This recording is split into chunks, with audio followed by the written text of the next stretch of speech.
A Portuguese treasure ship carrying what may be one of the largest maritime fortunes in history vanished beneath Southeast Asian waters centuries ago. This is the Flor de la Mar, a massive galleon that sank during the early 16th century.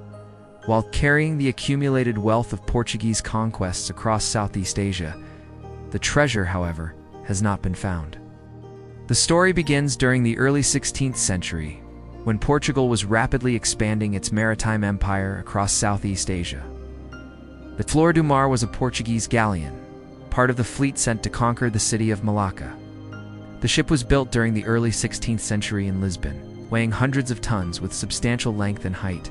She was among the largest vessels of its kind at the time. The ship represented cutting-edge maritime technology, designed for both warfare and cargo transport during an era of intensive colonial expansion. The Flor de la Mar participated in the conquest of various cities including Curiati, Corfacan, and Ormuz, and the forced submission of Kalhat and Sohar. She then supported the conquest of Goa and the conquest of Malacca. Each successful conquest added to the ship's growing treasure cargo. The conquest of Malacca proved particularly lucrative. This represented the culmination of Portuguese treasure acquisition in the region.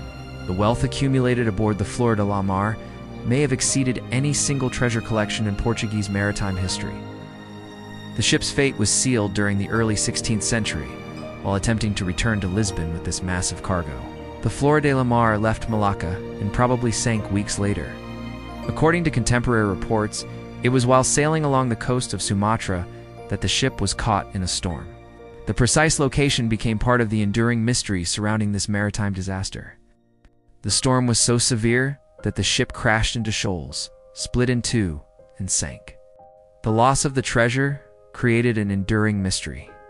The value of the lost cargo is estimated at billions, making it among the world's vast, unrecovered treasures. The valuation methodology considers both the raw material value and the historical significance of artifacts from conquered Southeast Asian kingdoms. Side scan, sonar, magnetometry, and underwater robotics have systematically explored potential wreck sites along the Sumatran coast. But the ship's exact location remains elusive. The challenging search environment includes strong currents, shifting sediments, and complex underwater topography that could have scattered wreckage across a wide area.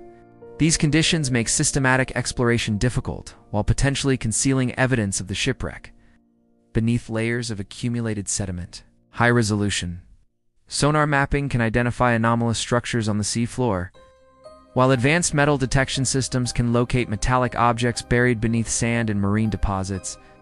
International collaboration between maritime archaeologists, treasure hunting organizations, and regional governments continues expanding the scope of search efforts. These partnerships combine historical research with technology to systematically explore high-probability areas identified through contemporary Portuguese records. The geographical search area encompasses waters off Sumatra, where historical accounts place the shipwreck. Maritime archaeological surveys focus on reef systems and shallow areas, where a heavily laden galleon might have run aground during severe weather conditions. Database analysis of Portuguese colonial records provides additional clues about the ship's final voyage route and potential wreck location. These documents describe weather patterns, navigation challenges, and coastal features that help researchers narrow their search parameters. Preservation challenges accompany any potential discovery in tropical marine environments. Saltwater marine organisms and sediment movement affect artifact preservation, requiring specialized conservation techniques to protect recovered materials for historical study. Autonomous underwater vehicles, advanced imaging systems, and precision GPS navigation enable systematic exploration of areas that previous generations of treasure hunters could access only through costly and dangerous diving operations. The enduring mystery attracts researchers from multiple disciplines, including maritime archaeology, Portuguese colonial history, and Southeast Asian cultural studies. Each contributes specialized knowledge that enhances understanding of the historical context surrounding the ship's final voyage. Technology and persistent research may finally reveal the location of what could be maritime archaeology's richest discovery. Somewhere off the coast of Sumatra, billions in treasure may await the right combination of historical research, advanced technology, and archaeological expertise to bring this legendary shipwreck back